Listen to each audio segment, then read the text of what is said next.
Do you ever wonder why your teen doesn't seem to love learning or why homework feels like a constant battle in your house? Well, today we are going to dig into those questions with Jessyka Coulter, CEO and founder of ACE Cookie Tutoring. Jessica has made it her mission to help tweens, teens, and young adults discover how to learn, not just what to learn.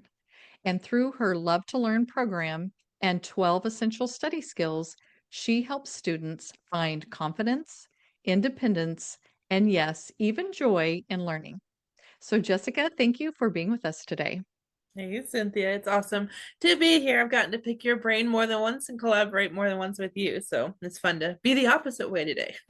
Yes, I love that too because I was going to say that you are somebody that I know a little bit more than some of the other people that I have as guests, and so I'm so glad to be able to have you. And tutoring and study skills and learning how to learn is, I think, the most important thing, and we don't teach that in school very much. So, I know probably the number one thing that parents are annoyed with and anxious and maybe angry about right now is their kids and homework. Mm. So, what can you tell us about why kids are not doing their homework? No. Well, this one's gonna seem maybe a little surprising, Cynthia, but honestly, the answer comes down to those dice skills and whether they're there or not. Because generally, my teen says, I don't have homework, and we all know it's a lie. Or if there's I don't know how to do it, or I don't want to do it, there's a lot of does your teen actually know how to do it? Because if your teen says it's boring, I already did it, don't have homework, like those things are almost always a cover up. There's pretty much almost Mhm. always the I didn't even know I had homework because we're missing study skills to know, okay, how do I record that information? How do I remember that information? Let alone like what do these directions even mean? So the short and simple answer is if your teen doesn't know A, there's homework or doesn't know how to do it, of course it's gonna be a problem. Mm.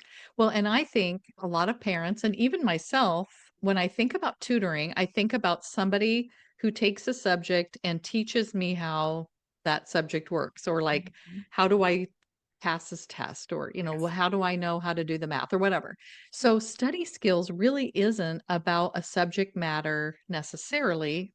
So, tell us about the study skills kind of in general, like what is it that you're doing and how is this helping kids really in all subjects? Oh, I love that question, Cynthia, because I could be on my soapbox all day about the difference between content tutoring or academic class specific tutoring and study skills. Because yeah, you're exactly right. Most parents, most teens think, okay, if I need a tutor, that means yeah, I'm going to get through this math homework. I'm going to write this English paper. Like that's what so many people think.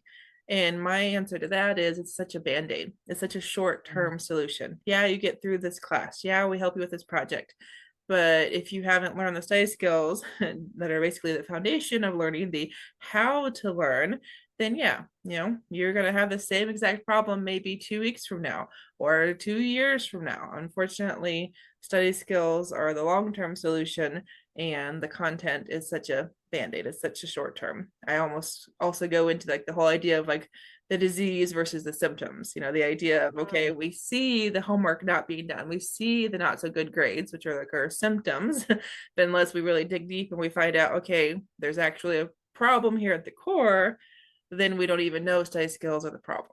That's why if I Mhm. get to meet with a family, it's always like, no, we need help with the study skills. We need the 12 of that I teach, and we can talk about much more than your teen needs to figure out how to do that math problem. Mhm. Why do you think schools are not really being specific in teaching these along the way? Because it sounds like that would solve half of their problems. Hmm. And I think that one's two or three parts. So I think part of it is that schools, public schools, private schools, whatever type of school like that, they have to teach to the standards. They have certain curriculum maybe they have to use.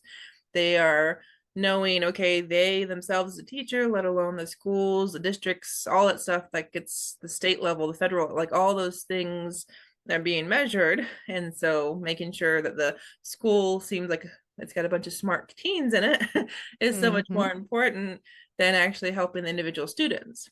And then even with like homeschool curriculum, I've had this conversation with so many mamas that, no matter where the curriculum's for, what type of schooling, it's always, always, always designed with one type of learner in mind. And so unfortunately, you had a classroom of 10 kids, 100 kids, if we're talking college, possibly hundreds of kids. Mhm. Okay, how are we ever going to be able to meet every single student in that classroom? Well, that's when it comes down to, does each teen, each young adult know how he or she learns? Because when a teen Mhm. knows how to learn through these study skills I teach, well, then he or she can adapt to that teacher's way of teaching. Because if I know, okay, I'm very visual and this teacher is talking a lot, and so that's a very auditory thing, I'm not going to learn the way that teacher's teaching. I've got to figure out what can I do to still learn the material. And then Cynthia, I could go off on study skills classes because some schools offer them, which is amazing. But yeah, the family I just met the other day, her son, who's in high school, is a triathlete. And they literally, the high school counselor, put him in a study skills class because he has no other time to do homework.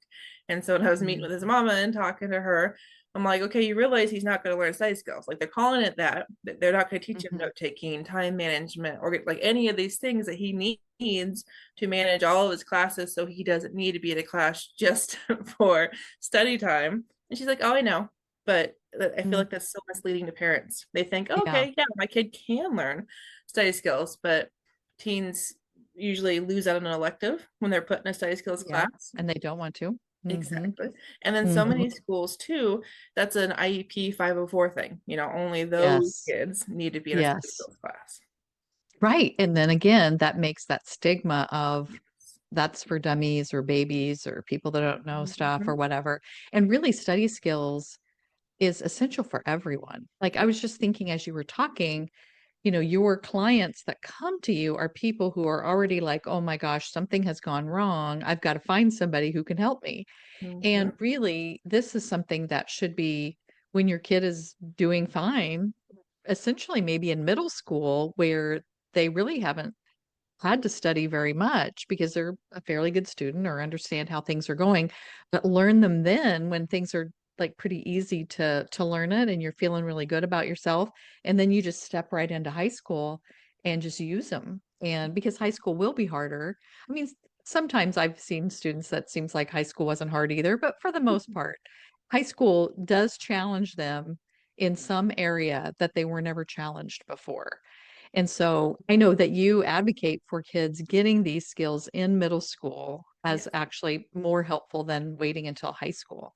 So No. how do you think, well, I guess any parents that are listening that have middle school kids, even if there's nothing that's going wrong, they're not failing things or, really struggling or crying about their homework, to just do your program to learn what are those study skills because maybe they haven't even needed study skills because school's too easy for them right now that they can use in high school. Do you think people can just contact you and just find out what are these skills? And tell us a little bit about these 12 study skills and how that works. Yeah. So you're making a good point, Cynthia. There's this idea of being proactive versus reactive. There's this idea of, yeah, there's not any problems. My teen's grades are great. He's flying through. Like you said, maybe it seems like minimal effort. She doesn't seem like she's having to try hard, like she just gets it. And you're exactly right. That's so many parents think, okay, we can just wait. And yet, Mhm. I don't sometimes get to work with a teen until he's failed a test, until he's retaken a class. I've even worked with college kids, like you mentioned, some kids just sail through to high school graduation. Like I've seen that before. And yet Mhm. I worked with a student that he literally had to drop out of college because he didn't pass a single class freshman year first semester. And I actually even had a cousin that was that same way. He was literally asleep in one of the math classes we took together in high school, and the teacher would wake him up. He could answer the questions. He went back to sleep, no problem, because he just knew it. And then he got Yeah. to his first college class and he realized, just kind of like out of nowhere, oh, I don't just get it. And I feel Mhm. like there's a couple analogies I could give here. The idea of, okay, we all hit our wall. For some Mhm. kids, like at sixth grade, like just as soon as we do that transition to middle school, whoa, too many teachers, too much stuff going on. The stuff is so much harder. The curriculum, the homework, there's just more of it. And Mhm. then other times for me, like it was senior year physics.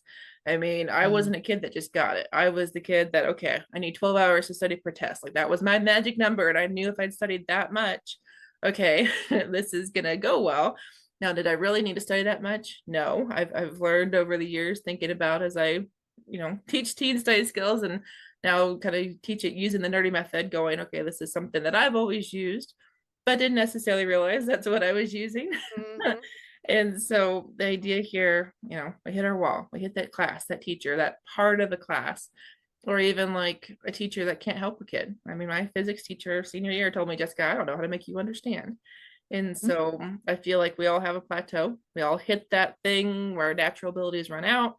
And then I also always feel like teens are ticking time bombs. The idea of, okay, there's going to be something somewhere, could even be when they're adults at that first career, Mhm. that they realize, ooh, I don't know how to learn. Because I meet so Mhm. many parents that tell me, yeah, can you teach me these study skills too? Like when I'm talking about time management, when I'm talking about organization, when I'm talking even something Yes. like you said, confidence. To me, that's a Mhm. study skill right there that so Mhm. many teens don't have because their parents don't have, or like you said, they've just never been taught them. And who's going to teach them? Definitely not the school. No, no. And I'm sure they would say they don't have time, though I still, well, if I could restructure school, I would do it differently. But I always feel like if we really focused on that kind of stuff, all these things we work so hard on would go away. We wouldn't Mhm. have to be dragging kids into school with attendance problems. We wouldn't have behavior problems. We wouldn't, and obviously it wouldn't totally go away. But a lot of the things that I think, when we're seeing attendance problems and behavior problems, a lot of that comes from they don't know how to learn. They it's uncomfortable to realize you don't know how to learn something that maybe other people do know.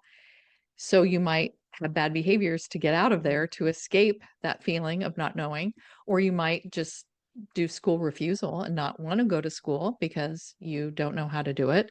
And so it really is like all of these bigger problems came from when somebody could have just paid attention to their study skills or paid attention to some of the mental health stuff that we don't pay attention to. And all of that could help like all these bigger problems, but I'm not in charge of how schools work. But I love the idea of that. So I think parents just need to be thinking about, don't just look at study skills as something you need if there's a problem. You need study skills, period. Like, and they will help you in college or adult life. So even if somebody isn't thinking about, well, it's not really that big of a deal for my middle schooler, or maybe it's not really that big of a deal for my high schooler. If they're learning them now, it will help them in college and help them in their adult life. Because time management, oh my goodness, I still struggle with that. Like, I'm pretty good at it, but I wish I would have been taught other skills. Like I'm always like reading a book about it or listening to a podcast about it to teach me because I didn't learn these things. And I think probably other parents identify with that too, that a lot of our learning that we wish we would have learned, we're getting from books and the internet and podcasts, and we could just have learned it when we were younger. So I'm glad that you're out there doing that. So what do you have to offer the audience today that can be helpful for the study skills of their kids? Yeah, I realized you asked that, Cynthia. I was like, I don't think I ever actually said what the 12 study skills are. So, Oh yeah, tell us what those are. so and something else that I think we both have hinted at, but I don't know if we've actually come out and said it yet, is that study skills are life skills. And so that when Mhm. teens don't know how to learn, they don't love to learn. So that's kind of the underlying kind of point I hope all of our listeners, all of our mamas take away from today is the idea of, okay, they need these skills for life, and these skills are going to help your teen love to learn. Because when teens, like you said, that don't want to go to school, teens that are, like you said, the disruptive kids, the bad behavior kids, it's just literally, it's so much easier for our teens to shrug it off, to say I don't care, to act out, than it is to say help me, I'm confused. So I think like Mhm. there's those three signs that teens don't know how to learn. There's basically those red flags that let me know study skills are missing. And so my homework buster, that's the resource I've got for our mamas today, our listeners. And it covers all 12 study skills. And the absolute most important one, the one I always start with, is note taking, because Mhm. every other study skill relies on it. If we don't have notes, how can we possibly do the homework? Because we may or may not remember what was shared in class. And then if Mhm. your teens are getting ready for that test, they don't have any notes to refer to, how are they going to study for that test? So that's one of the study skills I teach. and I teach them in a very particular order. And so it's kind of explained in that homework buster, and it has those 5 tips to bust through homework objections. Because when we're talking about, okay, I know maybe there's some study skills missing, what do we do? I mean, motivation is a big skill, a big one I hear from a lot of Mhm, parents. And I immediately go, well, is there a goal? Why is your teen in mhm, this class? Why is your teen doing this assignment? And if your child mhm, doesn't have a goal he's working towards, why was he going to care about school or this assignment or this class in general unless it mhm. helps get him where he wants to go? Yes. I a lot of times see that the goal is the parent's goal and Yeah, not the kid's goal. that's a And problem. I know that's really hard because I am a parent and I understand that, I wanted my kids to, be the best and do the best and go to all the things or whatever. But I realized pretty early on with my first, and I'm kind of glad he was my first because he was my hardest. So then Haley was easy, but he hated school, hated it. And it was so hard for me to, keep him motivated and want him to, I mean, he was trying to, when can I quit school or when can I get out of here? And it was like a nightmare because as an educator, educators' kids are not like that. And so then I was embarrassed around my friends because I couldn't tell them, well, my child hates school and he fails things and he doesn't want to be in school. And it was very difficult. He did make it through and he now makes more money than I do because he works construction and he wanted to be outside and he wanted to be working with his hands. And school is not a hands-on for the most part, especially high school, is not a hands-on activity. It is, sit down, listen to this lecture, take these notes, and he just doesn't care about any of that. He still doesn't care about that. And I just kept, can we just hold on to you long enough to get through, check off the check boxes to get out of there so that you can go do the thing that you want to do. And so I just kept talking to him about, I know you don't like this, but this is the fence you have to jump over to get that you want working construction. And so let's just get it done. Let's just pass the things, and my expectations of him were like, I think it was probably just get a D so you can check it off the box and get out of here. I had a little bit higher expectations because she wanted to go to college and I knew she wanted to do some other things. But yeah, you have one doesn't mean that's what he wants. And as a school counselor, I saw it over and over again that kids would come to me and say, well, my parent wants me to do this, but I don't want to do it. And then they wouldn't like because they were rebelling against it. And so I had to talk to them a lot about that and talk to the parents about it, which is difficult. Yes. Oh, I gotta tell you, it always hurts a little bit, Cynthia, when I hear we just gotta get through it. It's just like we gotta check off the boxes. But my sister was the same way. She was D for diploma on a lot of things. And that's what I love about what I get to do, though, is okay, we have a kid like your son that doesn't want to be there. The question is, okay, if he knows that construction's the answer, how does every single class tie in? Like, it would be so easy to Mhm, tie in like every math class into what he does. I mean, I've mhm, done YouTube videos about the Pythagorean theorem and how to build houses using that. So I mean, it's something mhm. that simple because there's that relevance piece that Yes. unfortunately a lot of teachers or even curriculums or just in school we don't always think about. We're so focused on you have to know how to use this formula and not so much Mhm, on how does this impact your life or why should you care about it. And that's when I get to tie in interest because everything I do is one-on-one. So there's okay, if you mhm, love this video game or you love this type of book or you're really into art, like we get to figure out how does that tie into how you learn because there's a lot of mhm. connections between learning styles and hobbies and interests. And then how does that tie into what you're supposed to be learning so that way you turn into oh, I get to learn this instead of I have to learn this. Yes, like, so kids that don't wanna do, like, what's the really behind the reason of not wanting to go to school or not, and so you were connecting video games and art and things with the things that they liked. Exactly. The idea of that generally between learning styles and interests and hobbies, like there's a lot of connections there. Like my auditory learners, they're the kids that love to be in band or in choir. And then Mhm, yet the idea too of, yeah, if they're interested in a certain thing, how do we connect that to what they're learning in a class? The idea of like, I was just thinking when you said with your son, not like in school, I immediately went to math and the Pythagorean mhm, theorem and the idea of, okay, how do those two things connect? And the idea of if a teacher had simply said, okay, your walls are never going to be straight. You're never going to have those perfect 9-degree angles, corners, and your rooms in your houses unless you know this Pythagorean theorem that would immediately Yeah. go on, oh yeah, this does matter to me because it connects to something I'm interested in and that I think is Mhm. important. Yeah, I love that so much. So you are giving the homework, say Buster. it again, The homework homework buster. buster. Okay. Yeah, for those And it's 5 going to tests. tell them what those 12 study skills are, Yes. and then some how they can kind of come back with some of these objections that their kids might have about homework, like what they can say to help that situation. Exactly. It really just helps the parents and the teens really kind of start to have that conversation. The idea of, we have to even start with, do we know there's homework or not? That's time management, organization, study skills we didn't talk too much about. But that's kind of problem number one is, okay, do we even know about them? And if we're not even keeping track of it or even aware of homework, what are we going to Hmm. do? And then from there was a little bit what we talked about with motivation, the idea of, okay, what is your teen's goal? Because maybe he's a D for diploma kind of kid and Yeah. you got to be a straight A student. The question now Yeah. becomes, whose goal is it really? Because when I'm teaching Yes. goal setting to teens, it's like it's your goal. It's like I don't want you Yeah. to think about anybody else. What you're supposed to do, what you've been told, is right for you. What is it that you care about? Mhm. Hmm. So you work one to one with Yes. teens, tweens, and college or young adult people. And then what I mean, do you give the parents some kind of a, I don't know, like a summary of what's going on, or, do the parents, are they involved in it at all, or you're just working with the kid? So my goal is, and I imagine so many of our mamas want the goal to be, is that their kids learn how to learn. So that way that the parents feel like, okay, I can take a step back. Because when I Hmm. ask parents, what are you doing? How involved are you? I hear things like I'm sending emails to the teachers. I'm the one scheduling extra conferences.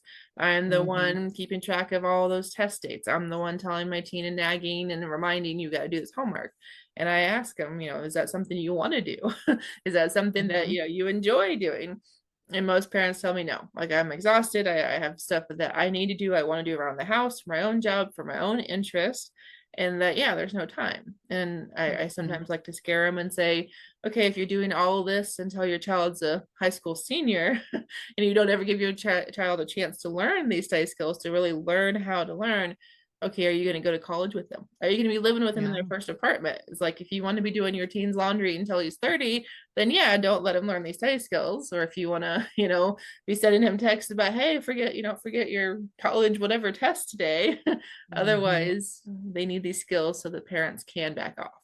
So some parents, Yes. yeah, more involved than others, Cynthia, but the goal is that it's between me and the teen, and that, yeah, Hmm. I let parents know, okay, this is what we've worked on, and this is what you Hmm. should be seeing. This is the kind of thing you Right. might want to ask about, but it's not your Hmm. job. Your teen uses what we talked about, great. If he doesn't, well, he knows it. It's just up to him to Hmm. use it or not. Right. Oh, that's so true. I love that. And that happens with anxiety management too. I teach the Mhm. skills and then they have to use it and practice it, and they sometimes do and they sometimes don't, and they have the information, they can use it later. Sometimes I think kids almost have to grow into the information, and then you probably have that with some of your clients too, that you teach it and it's kind of like they know it but they haven't really decided how to make that work in their life. But when they do, then they have this great skill that they can use.